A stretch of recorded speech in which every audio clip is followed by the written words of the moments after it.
questions. Well, first of all, man, we understand that that what we do is a blessing. That man, God's grace is on our lives, and I'm so thankful to Him and the favor that He gives us, and so our guys, man, they were just so locked in today, and I was so proud of them. They followed the scout report, and when you're on the road, teams make a run, and they did, and we didn't flinch, and just really proud. Also want to congratulate Naquan Tomlin on walking across that stage today and getting his degree. Wish I could have been there, but was thankful that I was able to be there in spirit. You said the guys were locked in. I agree. They played really well. Just with everything else going on this week, how did you guys block out distractions and be able to? But we love playing basketball and love being together, and this is the time when you don't have to worry about the distractions. You just get to play, and I felt like our guys had a lot to play for, a lot to be focused for, a lot to be thankful for, and that allowed them to put their energy in the right place. What did you kind of want to see from your team in terms of a plan, and did you get exactly out of it what you wanted? Well, yeah, teams have been not guarding like one of our fours or fives in the lane, and we worked on trying to figure out how we can take advantage of that. And I thought we were able to do that some. Wanted to see ball movement and body movement, and we did that. Defensively, they got a hot start, right? Two guys who normally don't even shoot threes made threes in the first half. It was great that we didn't flinch. Normally it makes us overreact, but they didn't. They stayed locked in, and then in the second half we were able to really gear in on what they wanted to do and feel them and really shrink the floor, and it was able to cause turnovers and get us out in transition.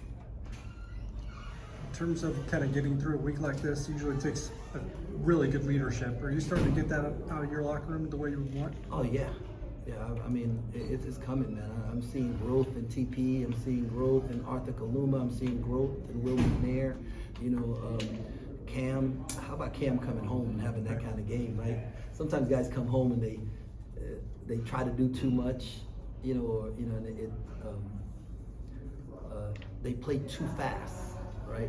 But he was so really good. So yeah, we are developing, man. We're developing, we're growing. Guys are embracing the challenge that we place on them as a staff, and we just don't require them to play good basketball, man. We require them to be great people, and great teammates, and care about the little things, and every dude in our program cares about that.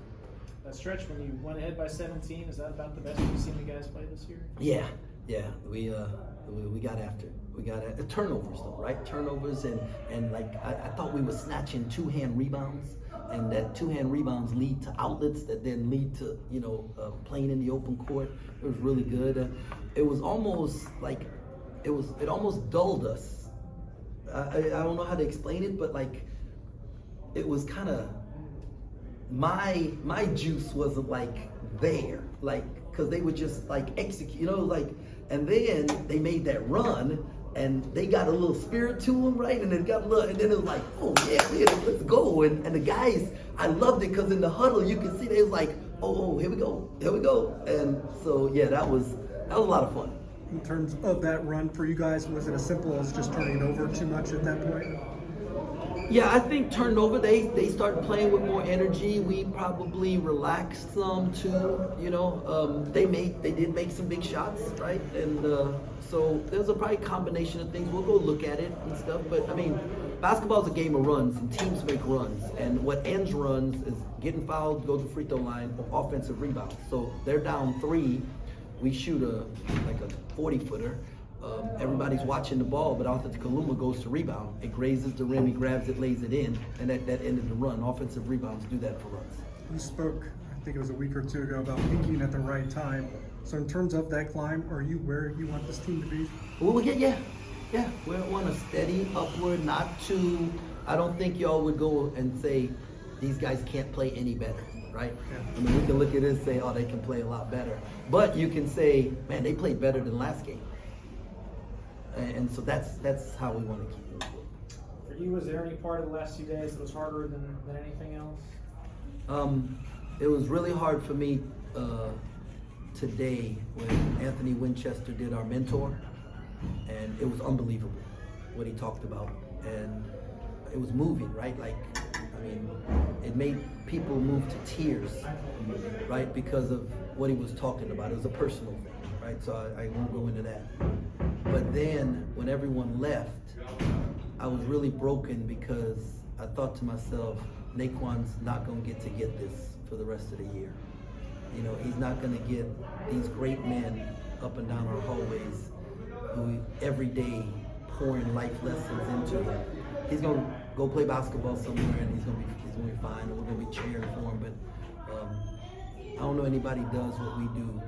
Very many people do what we do away from basketball to help and develop and grow men. And that hurt me, that I'm not going to be able to pour into his life every day. In connection to that, have you guys been able to celebrate Coach Maliki having his... Oh yeah, oh man. I'm gonna get, well, he gets in trouble if he calls her MJ, but I don't get in trouble. So that's MJ. No, we got JJ, we got MJ, born in 2023. How about that? You know, I'm fired up. I'm fired. I get to go, but my wife is more fired up because she was shopping. And I was like, babe, you know, like they grow through those clothes quick, right?